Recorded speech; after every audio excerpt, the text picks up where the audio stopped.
नमस्कार मित्रों, पिछले वीडियो में हम लोगों ने डिस्कस किया कि किस प्रकार से एड्रेनोकॉर्टिकल हार्मोन्स शरीर की इंटरमीडिएट मेटाबॉलिज्म को प्रभावित करके शरीर को किसी स्ट्रेस से सामना करने में मदद करते हैं। आइए स्ट्रेस के समय क्या क्या परिवर्तन होते हैं, इसके अतिरिक्त इन्फ्लेमेशन, इंजरी में क्या क्या परिवर्तन होते हैं उनको समझते हैं। स्ट्रेस का अर्थ है कि शरीर में किसी भी प्रकार की ऐसी स्थिति उत्पन्न होना जो उसके नियंत्रण से उसकी स्थिति को डिस्टर्ब कर रही हो। एनवायरमेंटल चेंज, प्रकृति में होने वाला कोई भी वह परिवर्तन जो that can change existing optimal steady state, जिस पर वह सही सलामत चल रही है उससे डिस्टर्ब कर दे। कोई सी तरह की ट्रॉमा हो, इंजरी, सर्जरी, इन्फेक्शन होने वाला, उससे इन्फ्लेमेशन, एक्सपोजर टू हीट और कोल्ड, बहुत ज़्यादा टेम्परेचर बढ़ गया, घट गया, खाना नहीं मिला, यह सारी स्थितियां वह हैं जो शरीर किसी स्ट्रेस की तरह से जिसको महसूस करता है।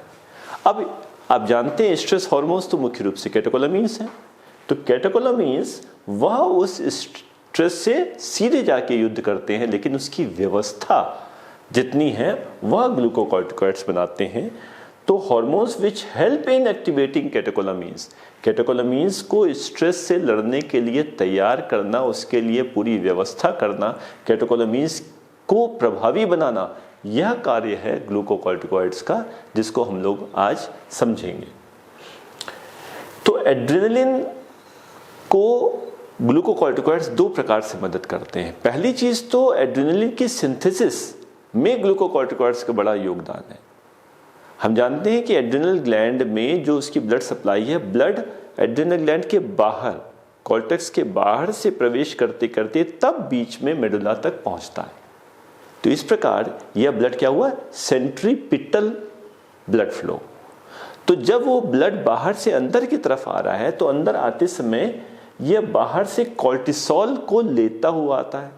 तो जब तक वो मेडुला पहुंचता है तब तक उस ब्लड में कॉर्टिसोल की काफी मात्रा उपस्थित होती है, और मेडुला में पहुंच के यही कॉर्टिसोल नॉर एड्रेनलिन को एड्रेनलिन में परिवर्तित कराने में जो एंजाइम लगता है पीएनएमटी, उसको स्टिमुलेट करके एड्रेनलिन के सिंथेसिस में मदद करता है।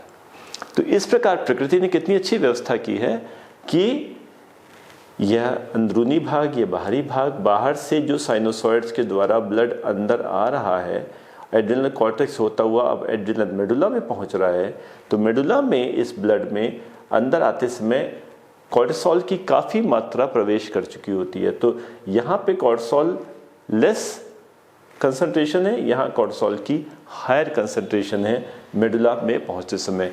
और ये मेडुला में नॉर एपिनेफ्रिन से एपिनेफ्रिन बनाने में जो एंजाइम है उसको स्टिमुलेट करके एड्रेनलिन का निर्माण बढ़ा देती है। तो एक जो पहला काम हुआ, एड्रेनलिन का निर्माण बढ़ जाता है। दूसरा, एड्रेनलिन या जो एपिनेफ्रिन, वो कैटेकोलामीन्स जो हैं उनकी टिश्यू सेंसिटिविटी बढ़ जाती है। अब कैटेकोलामीन्स अपना प्रभाव बेहतर रूप से उत्पन्न करा पाते हैं। किस प्रकार से, ब्लड वेसल्स पे हम लोगों ने डिस्कस किया था कि ब्लड वेसल्स की सेंसिटिविटी कैटेकोलामीन्स के लिए बढ़ जाती है ग्लूकोकॉर्टिकॉइड्स की उपस्थिति में। तो ब्लड वेसल्स में कैटेकोलामीन्स वेजोकॉन्स्ट्रिक्शन कराते हैं, और ये वेजोकॉन्स्ट्रिक्शन ग्लूकोकॉर्टिकॉइड्स इस कार्य में मदद करते हैं। अगर ग्लूकोकॉर्टिकॉइड्स ना हो तो ब्लड वेसल्स का कॉन्ट्रैक्शन नहीं हो पाता कैटेकोलामीन्स होने के बाद भी। Permissive role of glucocorticoids on blood vessels for catecholamines. इसी प्रकार एडिपोज टिश्यूज में लाइपोलिसिस के लिए, कि लाइपोलिसिस भी वहाँ पे नहीं हो पाती अगर ग्लूकोकॉर्टिकॉइड्स ना हो। और याद करिए तीसरा एक इफेक्ट हम लोगों ने डिस्कस किया था, ब्रोंकोडाइलेटेशन इन ब्रोंकस। तो यह तीनों कामों के लिए कैटेकोलामीन्स द्वारा संचालित इन तीनों कार्यों के लिए ग्लूकोकॉर्टिकॉइड्स की जरूरत है। तो ग्लूकोकॉर्टिकॉइड्स कैटेकोलामीन्स में एड्रेनलिन के सिंथेसिस बढ़ाते हैं और कैटेकोलामीन्स की रेस्पॉन्सिवनेस, टिश्यू सेंसिटिविटी बढ़ाते हैं, जिससे वह अपना प्रभाव उत्पन्न कर सके। तो स्ट्रेस के लिए तैयार करने में ग्लूकोकॉर्टिकॉइड्स सहायक हो रहे हैं। जैसे ही स्ट्रेस हुआ, इमीडिएटली एसीटीएच का सिक्रीशन शुरू हो जाता है, और ये एसीटीएच कुछ मिनटों के अंदर ही एड्रिनल ग्लैंड से कॉर्टिसोल का सिंथेसिस कराने लग जाता है। जैसे ही कॉर्टिसोल बना, पेरिफेरी से इसने फैट्स एमिनो एसिड्स को मोबिलाइज कराया, उनसे ग्लूकोनियोजेनेसिस कराई, ग्लूकोज को यूटिलाइजेशन पेरिफेरी में रोका, जिससे सारा ग्लूकोज सेंटर के लिए इकट्ठा होने लगा कि जैसे ही आवश्यकता हो वैसे ही उसको प्रयोग में लाया जा सके। ब्लड वेसल्स की रेस्पॉन्सिवनेस कैटेकोलमीन्स के लिए बढ़ा दी कि अगर बीपी कम हो रहा हो तब उसको बीपी को मेंटेन किया जा सके।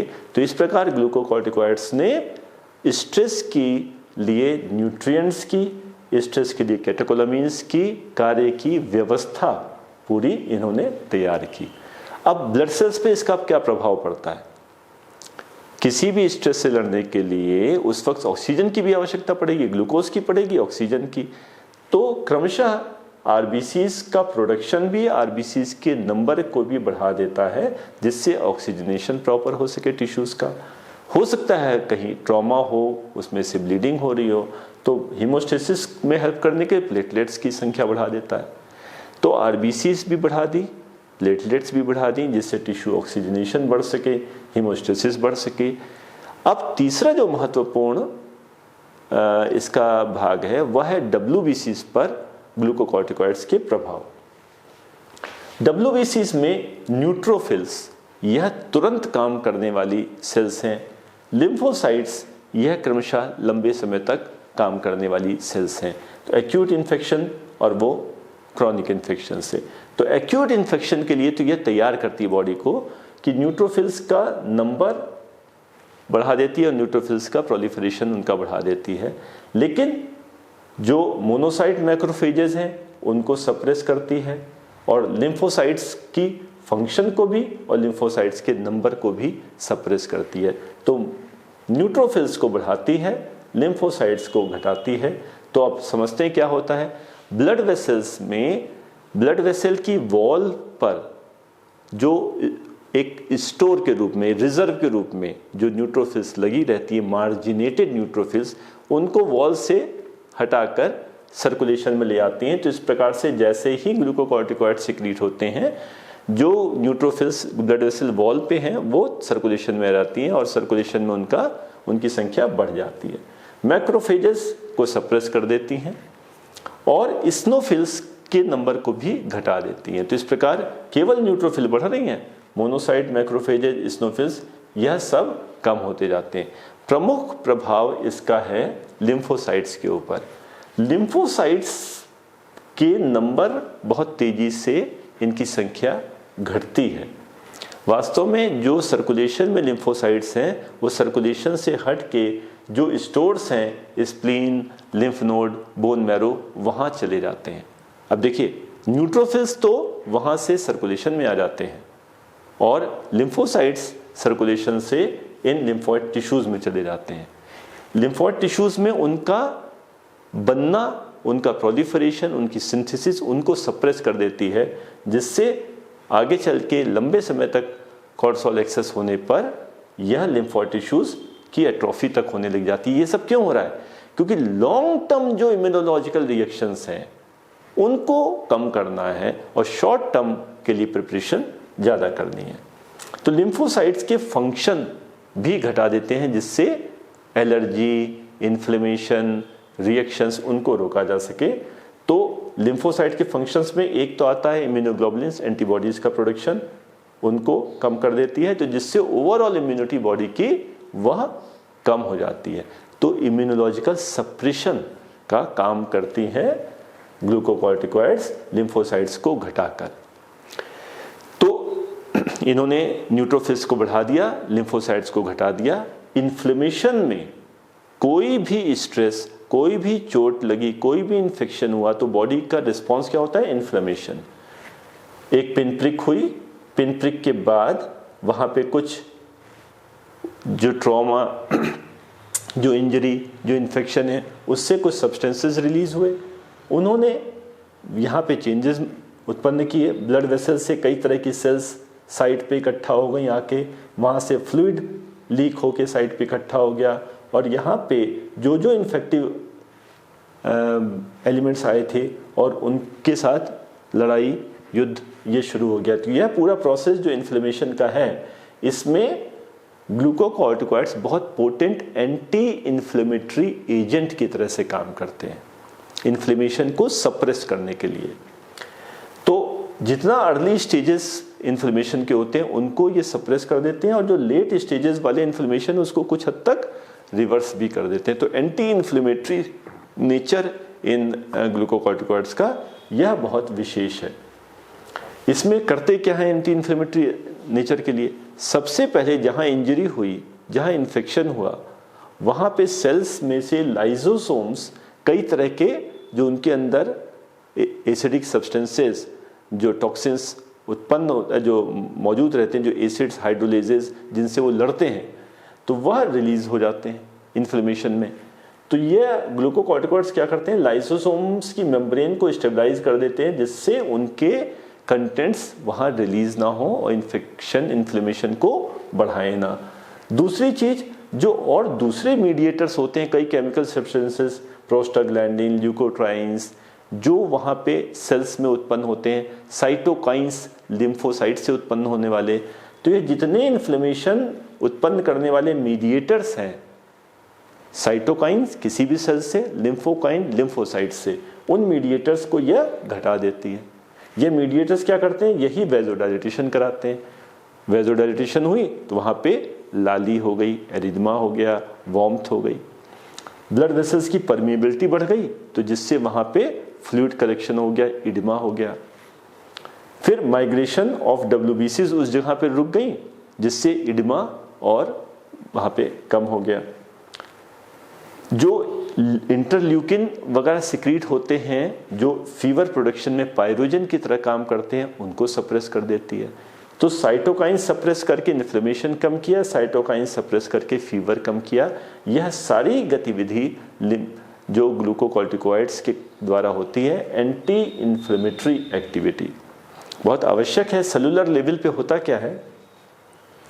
कुछ प्रो इन्फ्लेमेटरी साइटोकाइंस हैं, न्यूक्लियर फैक्टर कापा बी और एक्टिवेटर प्रोटीन। यह दोनों सेल के अंदर जाके इन्फ्लेमेटरी रिस्पांस उत्पन्न करते हैं जीन्स पे। और हम लोगों ने पहले डिस्कस किया है कि ग्लूकोकॉर्टिकॉइड रिसेप्टर से मिलके डाइमर बना के इन्हीं जीन्स पे लगते हैं, ग्लूकोकॉर्टिकॉइड रिस्पांस एलिमेंट पे। अब जो ये प्रो एक्टिवेटर जो सब्सटेंसेस हैं, जो ये प्रभाव उत्पन्न कर रहे हैं, उसको यह ग्लूकोकॉर्टिकॉइड्स यह ब्लॉक करता है, यह इनको होने से रोकता है। तो इस प्रकार से एंटी इन्फ्लेमेटरी इफेक्ट ग्लूकोकॉर्टिकॉइड्स के द्वारा जो उत्पन्न होता है, वह सेलुलर लेवल पे प्रो इन्फ्लेमेटरी एजेंट्स जो हैं उनके भी रिस्पांस को कम करके वह प्रभावी होता है। अब तीसरा एस्पेक्ट क्या है कि एलर्जी पे इनका क्या प्रभाव पड़ता है? एंटी इन्फ्लेमेटरी एजेंट और एंटी एलर्जिक एजेंट, ये दोनों की तरह से काम करते हैं। एलर्जी के जो मैनिफेस्टेशंस हैं उनको ब्लॉक करते हैं। अब एलर्जिक मैनिफेस्टेशन किसके द्वारा उत्पन्न होते हैं? मुख्य रूप से हिस्टामिन। हिस्टामिन कहाँ से सिक्रीट होता है? मास्ट सेल और बेसोफिल्स से। तो जो मास्ट सेल हैं, जो बेसोफिल्स हैं, उनसे हिस्टामिन उत्पन्न हो और हिस्टामिन जाके जो एलर्जिक रिस्पांस उत्पन्न करे, इस प्रक्रिया में ग्लूकोकॉर्टिकॉइड्स बाधा डालते हैं। इस प्रकार से ये बहुत ही पोटेंट एंटी एलर्जिक सब्सटेंसेस की तरह प्रयोग में आते हैं। तो ग्लूकोकॉर्टिकॉइड्स फिजियोलॉजिकल डोजेस में बहुत प्रभावी हार्मोन हैं, इन्फ्लेमेशन कम करते हैं। थोड़ा सुप्रा फिजियोलॉजिकल हायर डोजेस में एलर्जी कम करते हैं। लेकिन यदि इनको बहुत लंबे समय तक दिया जाए, बहुत अधिक मात्रा में दिया जाए, इनका मिसयूज हो, तब एंटी इन्फ्लेमेटरी एंटी एलर्जिक तो होते हैं, लेकिन शरीर के लिए फिर हानिकारक होने लग जाते हैं, क्योंकि डिजीज प्रोसेस कोई चेक नहीं करते। अगर मुझे ट्यूबरकुलोसिस हो गई तो ट्यूबरकुलोसिस से होने वाला फीवर ये घटा देंगे, ट्यूबरकुलोसिस से होने वाला जो लंग में इन्फ्लेमेशन ये घटा देंगे। ट्यूबरकुलोसिस ठीक नहीं करेंगे, बल्कि शरीर को ट्यूबरकुलोसिस से लड़ने से रोकेंगे। इम्यूनिटी कम कर दी, फैगोसाइटोसिस कम कर दी, जो उसके क्रॉनिक इम्यूनोलॉजिकल रिस्पॉन्स था वो कम कर दिया। इसके कारण जो डिजीज प्रोसेस है वह बढ़ता चला जाएगा। तो इन्फ्लेमेशन एलर्जी कम की लेकिन डिजीज प्रोसेस को नहीं छोड़ा। तो यदि अगर हम ग्लूकोकॉर्टिकॉइड्स को ज़बरदस्ती ज़्यादा देते जाते हैं तो उससे शरीर का डिजीज प्रोसेस ठीक नहीं हुआ, वास्तविक जो कंडीशन है वो बिगड़ती रहेगी। अगर हम इनको सुप्राफिजियोलॉजिकल डोजेज में देते हैं, ज़्यादा देते हैं, अधिक डोज में देते हैं, लंबे समय तक देते हैं, तो मेटाबॉलिज्म को गड़बड़ कर रहे थे। वो मेटाबॉलिक जो ऑल्ट्रेशंस हैं, वो एबरेशंस हैं, वो डिसऑर्डर में बदलते जाएंगे, हाइपरग्लाइसीमिया, डायबिटीज़। इसी प्रकार से जब लंबे समय तक देते हैं तो निगेटिव फीडबैक से ये ACTH को सप्रेस करता है। लंबे समय तक ACTH सप्रेस रहने से, लंबे समय तक ACTH स्टिमुलेशन ना होने से एड्रेनल कॉर्टेक्स सप्रेस हो जाता है और अल्टीमेटली एड्रेनल ग्लैंड की हाइपोप्लेजिया और एट्रोफी हो जाती है। अब किसी वजह से हमने एक्सटर्नल एजेंट को हटा लिया तो अपनी एड्रेनल ग्लैंड वह एट्रोफीड है, वह हार्मोन नहीं बनाएगी और पेशेंट एकदम हाइपोकॉर्टिसोलिक कॉर्टिसोलेमिक क्राइसिस में चला जाएगा। तो यह कुछ लंबे समय तक ग्लूकोकॉर्टिकॉइड्स को अगर हम मिसयूज़ करते हैं तब उसके साइड इफ़ेक्ट्स हैं, लेकिन शॉर्ट टर्म थेरेपी में ये बहुत ही इफेक्टिव एंटी इन्फ्लेमेटरी और बहुत ही इफेक्टिव एंटी एलर्जिक एजेंट्स हैं। तो मित्रों, इस प्रकार से हम लोगों ने ग्लूकोकॉर्टिकॉइड्स के बहुत ही महत्वपूर्ण योगदान स्ट्रेस, इन्फ्लेमेशन और एलर्जी में क्या होते हैं उनको समझा। अगले वीडियोज़ में हम लोग डिस्कस करेंगे कि जो इंटरमीडिएट में मेटाबॉलिज्म और जो स्ट्रेस के अतिरिक्त जो इनके कुछ और सिस्टम्स पड़ने वाले प्रभाव हैं उनके विषय में। धन्यवाद।